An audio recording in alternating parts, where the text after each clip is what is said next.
I'm Sharon Goldwyn, and welcome to Shaare Zedek Medical Center's first Business Network event. We are excited to have you join us to hear from three top real estate leaders. We thank all of our event sponsors and participants for supporting Shaare Zedek Medical Center's COVID units and the crucial expansion of our emergency department. Shaare Zedek is a unique hospital for many reasons. As the largest hospital in the center of Jerusalem, Shaare Zedek is prepared for possible mass casualty events, whether it is due to terror, natural disaster, or other. This expertise allowed Shaare Zedek to receive the largest number of COVID patients in all of Israel in March and April of 2020. Our amazing COVID medical staff worked 24/7 and slept at the hospital when necessary to care for patients at that crucial time. Many departments had to be closed during the beginning months of the pandemic and incurred a huge financial loss of $25 million, which we are still trying to recover. Shaare Zedek is known for its top centers of excellence, and patients come from all over Israel to be treated in our high-tech cardiology department, our stroke center, our head trauma unit, our dialysis unit, and our two-floor children's hospital. Shaare Zedek has the largest number of births in the Western world, with more than 22,000 babies born a year. A new radiotherapy cancer center is under construction, and as an approved IDF field hospital with an Army base on site, Shaare Zedek is there to treat soldiers when it matters most. It is now my pleasure to welcome our real estate speakers, Jordan Sloan, Josh Zegan, and our moderator, Mark Mindick. Thank you, Sharon. My name is Mark Mindick, and I'll be your moderator today. I lead the real estate practice for Citron Cooperman, a top 25 national accounting and consulting firm with offices from the East to West Coast. Thank you all for joining us as we support and pay tribute together to such a worthy cause, Shaare Zedek. I'm humbled to have with me today two titans of the real estate industry to share some of their deep knowledge, insights, and opinions on the current status of the real estate market and how it has affected their respective organizations. I want to start by asking our panelists to introduce themselves and give us a brief overview of their respective companies. As we open this up, I also want you to give our audience a perspective on what your company looked like pre-COVID and now post-COVID. Let's start with Jordan Sloan. Jordan is the chairman and CEO of Harbor Group International. Jordan, why don't you kick it off and talk about Harbor Group a little bit? Sure. Well, first of all, before I talk about Harbor Group, I just want to say that it's an honor to be here with you, Mark, as well as with Josh, and to hopefully help this worthy institution in Shaare Zedek. I'm the chairman and CEO of Harbor Group. I founded the company in 1985. We've grown significantly over the years, from originally just doing property management for apartments and expanded into office buildings and other asset classes. Then we expanded into debt, originating debt, buying pieces of loans, originating mezzanine loans, as well as offering preferred equity. Harbor Group today has a portfolio that's approximately $14 billion across the United States as well as in the UK. That's it. In terms of what we've done from pre-COVID to now, I mean, frankly, we haven't done a lot of things totally different, but I will say that during 2020, we increased our allocation to our debt investments. At the beginning of 2020, bought a big apartment portfolio, but then we were cautious the rest of the year in terms of real estate. So that's one thing that we did in terms of changing our allocation into what we perceive and to be a little bit less volatile, less risky investments in the debt space. Thank you, Jordan. Let's move to our second panelist, Josh Zegan. Josh is the managing partner of Madison Realty Capital. Josh, why don't you talk about Madison a little bit? Sure. So, I'm Josh Zedek, Managing Principal, co-founder of Madison Realty Capital. Started the company in 2004, co-founded the company originally just as a bridge lender. It was very, very early in the alternative credit space in '04. The business was not as institutional, very, very fragmented, and we saw an opportunity there. So we've raised a substantial amount of capital in the space. In 2009, we actually became a vertically integrated company. We started our equity business where we buy and develop real estate in the New York metro area. Since the 16-year track record we've been in business, we've closed about $13 billion of transactions. 11 billion have been debt related, 2 billion have been equity related. Our debt business is focused on transitional lending, construction lending, special situations, buying performing and non-performing loans. And we've really done that through a series of discretionary debt funds. The latest Fund 4 was $1.135 billion. We're now on Fund 5. And as a company, we have offices in New York, Dallas, LA, and Miami with about 70 professionals and about $6 billion of capital under management. Great. Thank you, Josh. So the first question goes out to Jordan, and then Josh, feel free to chime in, keep this an open dialogue. What are you doing now, Jordan, that you never would have done a year ago? Yeah. Well, I'll tell you this. I'm going to adjust the calendar a little bit, Mark, and I'm going to pretend that it's March instead of February of 2020. And I'll tell you what we're doing today, and that's really encouraging slowly, carefully, with the proper protocols in place. But we're encouraging people when they can to come back into the office. It's something that many of our folks, and particularly a company like ours, where we have 45,000 apartments, and we have office buildings, and a lot of people living in our apartments, working in our office buildings. We need to take care of those people. And so I think it's important. Our team has done a really fantastic job when they needed to be working from home. But to the extent, I think there's a lot that can be gained by people being in the office. Again, I just want to reiterate, talking about doing it in a proper way with the proper protocols. We want, most importantly, is keeping our own people safe and our tenants and our residents. But I believe that it's time to start making plans to get people back in the office. So that's one of the things that we're doing today. And in terms of our business and our strategies, not a lot different from a year ago. Great, Josh. How do you answer that question? Well, it's interesting. About a year ago, I had no idea what Zoom was. I mean, Zoom was, I'm not the most tech savvy, but I wasn't obviously familiar with it. And it's amazing how much of our lives are somewhat dependent on Zoom today.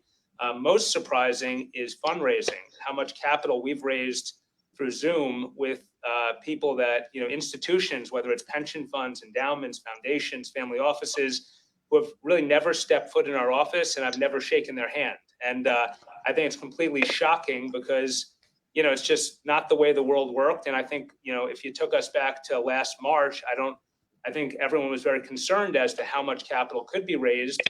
While we do have, a longstanding track record, we're still dependent on bringing in money from new investors. Obviously, re-ups from existing investors were more expected, but we had a number of new investors that invested with us in 2020, and we raised a substantial amount of capital, and it was, we're amazed. And again, a lot of that I think has to do with a longstanding track record, but at the same time, you wouldn't expect that to be the case, other than obviously someone like a Blackstone, some of the biggest of firms. So that was surprising, and it's something that was surprising in a good way through this pandemic. I'm just, Mark, if I could ask Josh a question. Josh, do you feel, in terms of raising capital, that from even once, God willing, we get past COVID, that you'll still do it through Zoom, or do you look forward to getting back to the days where you go and shake somebody's hand and see them eye to eye. Yeah, well, I think the head of our fundraising is happy that he doesn't have to be in all these places. Traveling He all jokes over. around because he's like, I can be in 5 countries within an afternoon, Right. which is really true. But I personally like shaking hands, being in person with investors. It's a personal preference. As do I. Yeah, I mean, there's nothing that can take that place, you know? Yeah. So Agreed. we'll see what happens. And I don't think it's going to go back to, it'll go back to the norm probably, but at the same time, the, first meeting or second meeting, some of that will be disintermediated by technology. I think there'll be some of that. I agree. And I want to get both of your opinions on what the new normal is going to look like, and we'll get to that soon. But I fully agree with both of you. But I do think that there is a tremendous amount of business that gets done east to west coast and internationally as well because of Zoom that never would have happened prior to all this. And that's going to be it's going to be clearly a game changer as to how we all do business and how quickly we could jump and meet people from all over the world and not have to jump in those planes, even though we'll do it when we have to. Yeah, Well, look at what we're doing right now. Yeah. Look at what we're doing right now. This is great.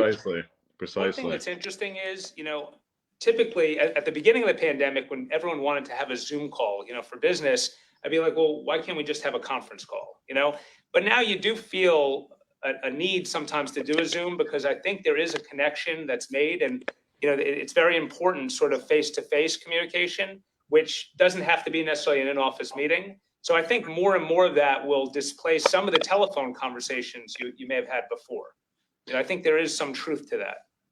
Listen, we all call COVID an accelerator for many different things, whether it's business or personal. And clearly in this respect, it's just an accelerator because this is technology just accelerating itself, and it would have happened anyways. Yeah. But let's move on to our second question. Sure. And I'm going to look towards Jordan for this one. Looking back, do you have any regrets on any positions you took as a company in the past few years? Is there anything you would have done differently knowing what had been coming? Wow, that's a really tough one, Mark. It really is. I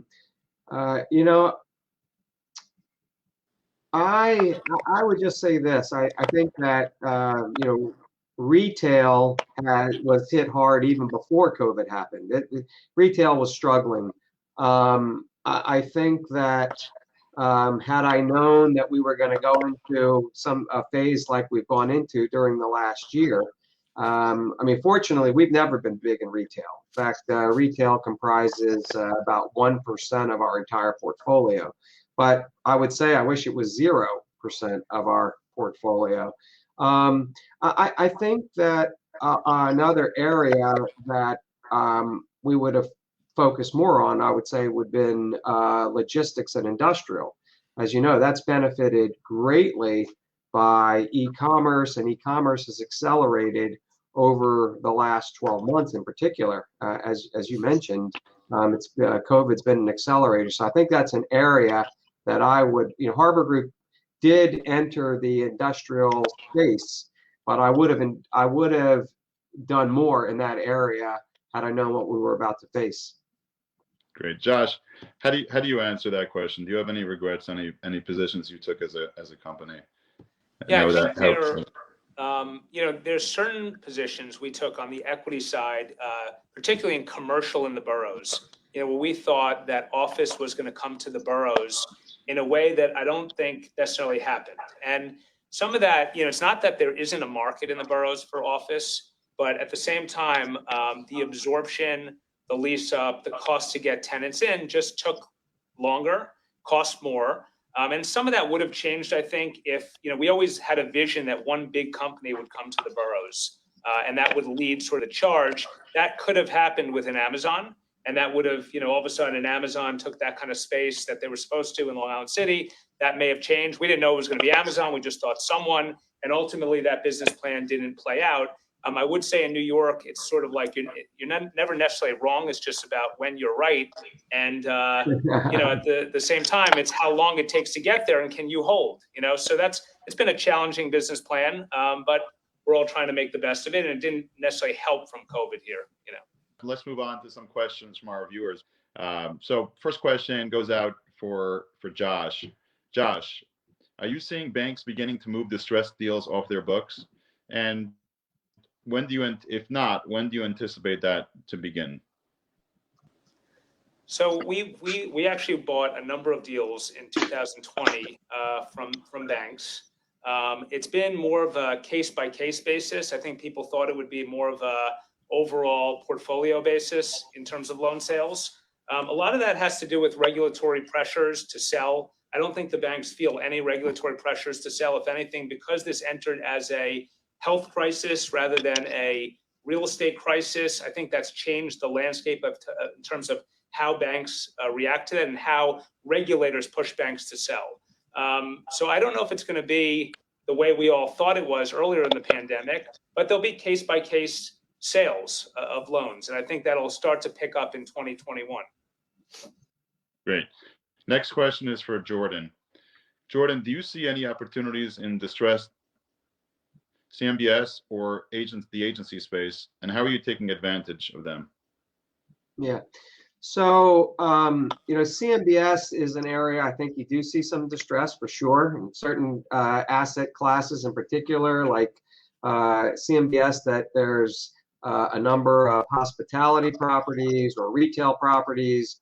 I think they're definitely distressed. Frankly, candidly, we've been a little bit scared of those areas because the CMBS market, there's so many different legal aspects of it. It's not so simple as to just buy the B piece on a CMBS loan. You really have to understand all the rights that you have. One of the things that we've bought a lot of, in fact, we bought billions of dollars, and that is the B pieces on agency, particularly Freddie Mac bonds. We really like that area. That's the good news. They perform very well. The bad news is that there hasn't been a whole lot of distress. There was distress where you saw some institutional sellers just look to get out back in March, April, and May of last year, and there was a number of funds that were selling, and Harbor Group took advantage of buying many of those bonds in that market. And then, of course, it recovered very, very nicely. Right now, as Josh probably knows, we're seeing spreads kind of tighten a lot lately. There's not a lot of, there's for sure not a lot of distress, or any distress for that matter, in the agency space. Great. Josh, another question for you. How do you evaluate providing financing for distressed opportunities in the current markets? Well, a lot of the financing that we provided in 2020, and we did $1.5 billion of new transactions, whether it was origination or acquiring loans in 2020, were around multifamily and a little bit of industrial. And those were really the only asset classes we provided financing for. A lot of it was around construction lending for multifamily, because we found that banks had pulled back so much in that space, and there was an opportunity to provide higher value add financing. The transitional stuff really started to get very tight in pricing. So there wasn't as much of a void in that opportunity set.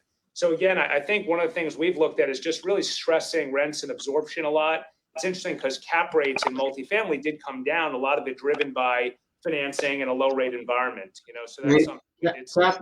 Cap rates today are actually on multifamily lower than pre-COVID. Yeah, which makes sense because rates are generally almost 200 basis points in LIBOR difference, Right. Going into the crisis. So it's not, again, we don't know when that's going to change, but and then if it does change, that probably means that rents pick up and absorption picks up as well. So there will be a little bit of an offset. Jordan, can you talk about where you see the multifamily market going, and specifically the markets that are most attractive to you? Yeah. So again, multifamily has really performed well. We've loaned and made preferred equity and mezz investments in the New York area, but as you know, Mark, most of the properties that we buy are outside of New York. We have a couple in New York, but we're really all over the country. And some markets like Dallas have just been great markets for us. Florida, Orlando, South Florida have been great markets. And then some markets that maybe that people aren't as focused on, but we focused on the last couple of years, and we're going to continue to focus on those markets, are places like Phoenix, the Carolinas, Charlotte, Raleigh, even a place, I'll tell you, like Albuquerque, New Mexico. As you know, we bought a huge portfolio in January last year, $2 billion. It was 14,000 units, and I had never been to Albuquerque before. I traveled. I went to see actually every asset in the portfolio. I personally went to see, and I'll tell you, saw some markets that I wasn't familiar with. And that actually is a market that we're looking to buy more. Denver, also a very good market as well. Boise, Idaho seems to be another hot market. It does. It really does. Right, We don't have anything in Boise, but people are talking about Boise now. Yeah, the Pacific Northwest, a lot of people are moving there. Great. Moving on, and I want to pose this question back at you, Josh, and then Jordan, I'd love for you to chime in too. And this is one of my favorite questions. What is the best deal you ever did, and what is the worst deal you ever did? And how do you contrast those two deals as to how you looked at both of those deals going in? Sure. Well, one of the worst deals, I would say, to start, was a deal we did in Dallas, which was a mall deal in 2007. We made a loan on a mall there that was a third-generation Simon Mall, and unfortunately, had to take over the property, had substantial political issues because the community was very, very tied into that mall. So that was a bad situation we had to work through in our first fund. Obviously not having the resources and track record. But one of the best things that happened out of that experience was we didn't do a mall deal since that deal in 2007. It kept us out of the retail business. Mostly, our debt business had almost no retail exposure. So when I look back at that experience, if anything, it saved us going into the last 13 years, because where I think a lot of lenders or even equity investors took the most hits were around malls.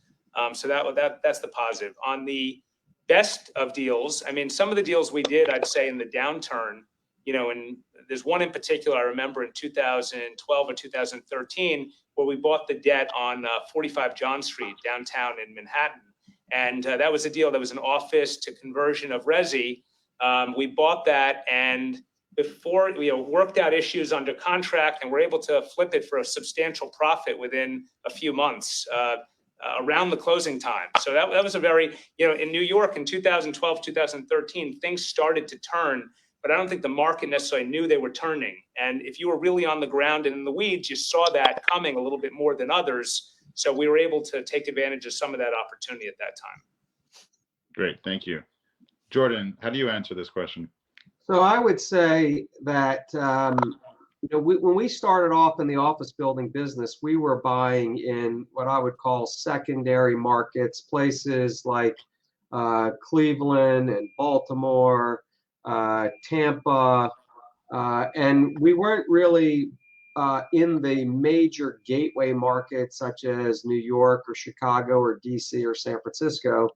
But our strategy was to buy one of the top buildings in those markets. And for the most part, it worked out really well. We did enter a market that was really small, which was Jacksonville, Florida, and we bought an office building there. And in some of these smaller markets, even during good times, there's really the leasing velocity really it's not there. So you have to really hope that your traditional tenants are there and they stay there. But it was a really difficult market, and it turned out to be a really lousy deal for us, I'll tell you that. But on the flip side, and Josh, what was the expression you just used a minute ago about New York? What did you say? You're never really wrong. What is it? Just a matter of how long it takes to get there, I guess. Or I don't know. Yeah, something like that. Phrase, but well, it's interesting that one of your best deals was in Lower Manhattan, and one of our best deals was also in Lower Manhattan. We bought in the beginning of 2010, so we were just coming out of the great financial recession of 2008 and 2009. And we bought a building that, for me, I'll never forget, called 4 New York Plaza. Really, things were very, very difficult. We negotiated the deal in the fall in 2009. We bought it from JP Morgan. They leased back 75% of the building from us. We bought the building for $107 million. We then, I think we did a very good job leasing the building up. We brought some of the media companies to Lower Manhattan, filled the building up. And 26 months later, again, after buying it for $107 million, 26 months later, we sold it for $270 million. So it was a huge winner for us. And then, of course, we didn't know this was going to happen, but 4 months after we sold the building, Hurricane Sandy came and actually totaled the building. The building was out of commission for a couple of years. So even though there was insurance to cover it and the tenants came back eventually, we didn't have to deal with that headache. Yeah, that was definitely a very, very memorable deal, for us. And just one other quick story real quick is I can tell you that was our entrance into the New York market. Subsequent to that, we've done many deals there, both office buildings as well as residential, a little bit of retail. But I remember sitting on a panel for the New York Post and some, other real estate tycoons, to use the word or titans that you used when you were introducing us. They said, nobody makes money in Lower Manhattan. What are you doing, Sloan, buying in Lower Manhattan? Nobody makes money down there. And sure enough, boy, things really turned around. It sounds like, Josh also had a lot of success down there. It was a memorable moment for me. Great. So talking about New York for a minute, to digress, do you both think it's funny that both of you said that your best deals or the winning deals were the New York deals? If I asked you this question, 5 or 10 years down the road, do you think that's going to be the same response? Do you think that the best deals are going to be those New York deals, or do you think otherwise? And I guess I'm just kind of slowly moving into the next question of where do you see things and where do you see us coming out of this? So, Josh, why don't you take that? Yeah. I personally think New York is down. It's not out. I think New York is a very special place. I think the one bright spot of this pandemic has been there's been a number of major tech companies that have taken millions of square feet post-pandemic. Will continue to grow here because of the talent pool here and the opportunity here. It's still a very diversified economy. I think when you contrast it with a San Francisco, which has been also decimated, I think it's a more of a binary economy in San Francisco as compared to in New York. There will be challenges. I think, look, on the condo side and residential side, we saw a bottom in the summer of last summer. From the condo standpoint, while the market has been obviously hit hard, it's been down, I would say 5 to 15% from the March sort of pricing. But January had the best month in 7 years. And we saw that in our own debt portfolio, where there's a substantial amount of absorption. And it's allowed opportunity for people that always wanted to be in New York that haven't been able to be in New York. Or what's also interesting is the suburbs, which is really typically people over the last number of years have had a tough time selling their house there. But all of a sudden, they're able to get really great pricing and buy something in New York. So I see a number of empty nesters coming here. And the other major thing, foreigners still want to be in New York in terms of buyers. Israel specifically, it's very interesting. Israel was a major, from an institutional side, buyer.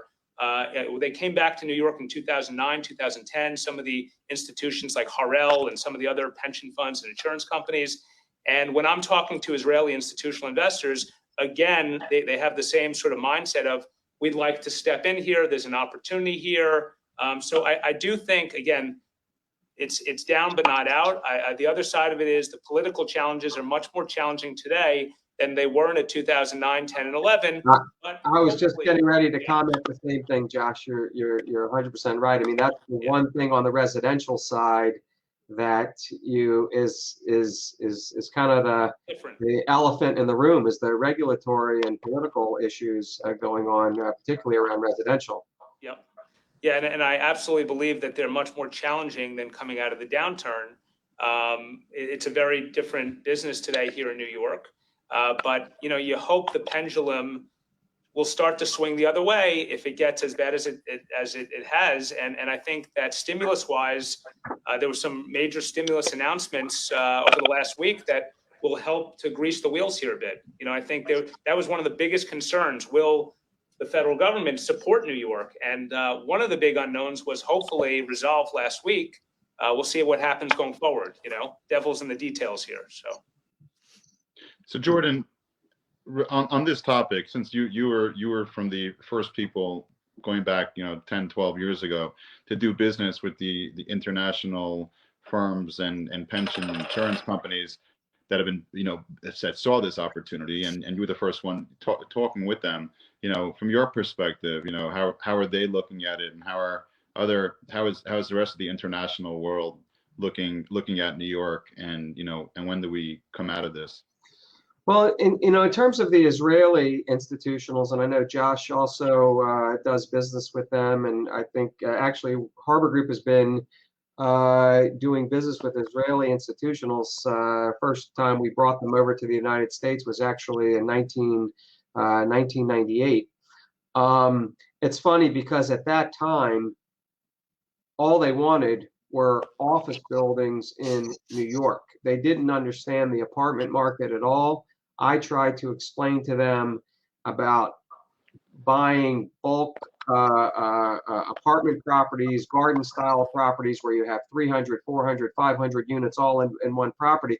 They didn't understand that because that doesn't exist in Israel. But they understood office buildings, they understood condominiums. And it's interesting that today Israeli institutionals, as well, and by the way, the attitude that Israeli institutionals had was also similar to the attitude of other foreign countries, sovereign wealth funds, pension funds, etc., whereas mainly was focused on office buildings and the major markets. It's totally different today. Totally different. I don't want to say it's been reversed, but Israeli institutionals, as well as other foreign institutional investors, love the rental apartment market, very much in demand. So that's very different today. Just to conclude, and I do want to make one comment on what Josh was talking about. I do think the office building market, I agree with Josh. I don't think New York's out and that every single person's going to move their business out of New York. I don't think that's the case at all. I think New York it'll take some time, but I think it'll bounce back nicely. Again, with the one thing that is concerning is the political and the regulatory side. And I think from in terms of residential, that's something that we remain concerned about. But I do think New York is coming back. For anybody who thinks that everybody's going to be moving out of New York, and I just don't think that's going to happen. Great. Do one more question before I move on? And I know, Jordan, your main business is the real estate business from an equity standpoint, and you've gotten involved in the debt business of late, going back 6-7 years ago. And Josh, your main business is a debt business. Sticking on New York for a second, Jordan, do you see yourself as an investor on the debt side or on the equity side, taking advantage of the opportunities? Well, we're definitely an investor on the debt side. And by the way, it seems like time flies, but we actually have been in the debt space now for about 13 years. Wow. But we currently have many debt investments in New York currently. We have the mezz piece on a major office building in New York. We have the preferred equity and mezz on some of it we've been paid off recently, but on apartment properties up in Harlem, Washington Heights, and the Bronx. Yeah, that's a market that we've been very active in. But as you know, Harbor Group is active all across the United States, really from coast to coast. So we make debt investments in a lot of markets across the U.S. Great. I want to digress for a second, and I want to ask both of you, Josh and Jordan. We'll start with Josh. To all the entrepreneurs that are out there and people that are looking to start out in this business now to take advantage of opportunities for all of our listeners, what's your advice to them? We're in a new, I guess, we're starting a new cycle here, kind of, and so and I'd love for you to take off your hat as as I expressed before, as being titans in the industry. And if you were thinking of, hey, I'm advising some people that are starting out in this business, coming out of school or coming out of their first jobs, where is the opportunity to go ahead and grow and create such organizations like you have? Mark, my best advice to people that are thinking about getting in this industry is to not do it. We already have too many competitors. Josh will probably agree. There's too many competitors already. We don't need another competitor out there. But in all seriousness, I was fortunate, and I'd love to hear what Josh says about this too in his career. I was fortunate to get into the business right before the major real estate crash of the late 1980s. Mark, you're a CPA and a major partner in a major CPA firm. So, we had tax reform back in the late 80s, which really, crushed the real estate market. And I'll tell you, I learned what not to do. And all jokes aside, what really concerns me today is that even with COVID, and I see this a lot in the apartment side of the business, there's so much money chasing deals, And I'm just afraid that some of the people, I think it's better to get into the business when times are tough, times are bad, because you learn what not to do, where people made mistakes. When you got a rising tide lifting all boats, it's hard to see, where things can go wrong. But for those of us that have been around for a while, we definitely know things can go wrong. I guess it is, again, contrary to my joke, it's a great business. It's really a great business. It's been a good business. There's never a day that I come into my office not being energized, not being charged up. I'm always learning something new. So I'm sorry to give such a long answer, but my advice to people is to get a mentor. Get somebody who really has a known for their integrity, has a great reputation, smart, and hopefully they have some time where they can mentor you. I think that's so important. And lastly, before we go to Josh, I'll just say that's the one thing, going back to one of your first questions and going back to Zoom, that concerns me, is that when we had live meetings where people came into the office, we used to invite younger people into the meeting so they could learn, see the body language, see what the discussion. And I think people miss that when you're doing it by Zoom. But my advice is to get a good mentor. Great, thank you. Josh, how do you answer that question? Yeah, it's interesting because like some people say it's not a good time to start a firm when it's a bad market or a good market. It's sort of like there's never a good time to start a firm. Right. It's it takes conviction, passion. It's for some people are entrepreneurs. I don't actually believe you learn entrepreneurship in school, an MBA. I don't believe that's necessarily learned. It's either you are or you aren't. That being said, it's interesting because one major thing I would say is it's very important to try and just do deals and do transactions and keep things going and show things that are interesting to investors. I would say, like, when we were in between funds, we had a period of time where we were between our fund one, which was 05 to 08, and our fund two, which took 3 years to launch because it was so hard to raise money in the downturn.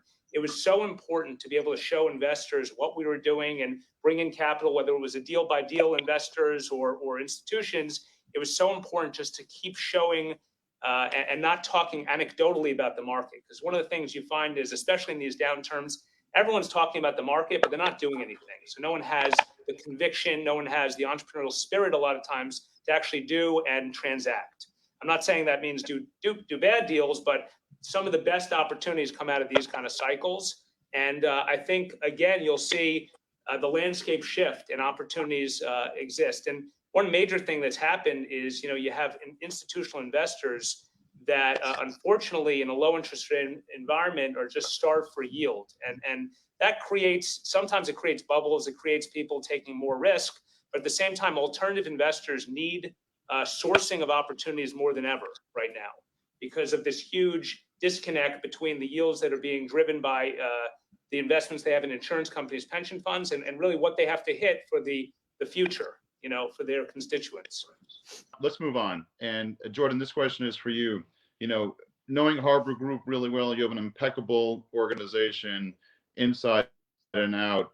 Now, with COVID having gone through COVID for a year now, how do you assure your team's productivity and works efficiently, given all of the work from home issues and personal issues caused by COVID? How do you keep your hands around that, and how do you maintain the performance of the company from that perspective? I mean, Mark, that's a great question, and it's not an easy question, and I don't have all the answers. I can tell you that this is a people business. This business is all about the people. We don't have inventory, we don't have machinery. We have people, and we depend on those people. I myself, I have the number of people that I interact with are really a dedicated team. We have been working well with each other for many years, and a lot of the people here at Harbor Group, we have people here that have been here since the beginning, 25 years, 20 years, 10 years, 15 years. They're really committed. As far as I'm concerned, there's no special secret that we have. It's just really, it's all about hiring people that we know fit into our culture, are on the same page from an integrity level and from a work ethic level.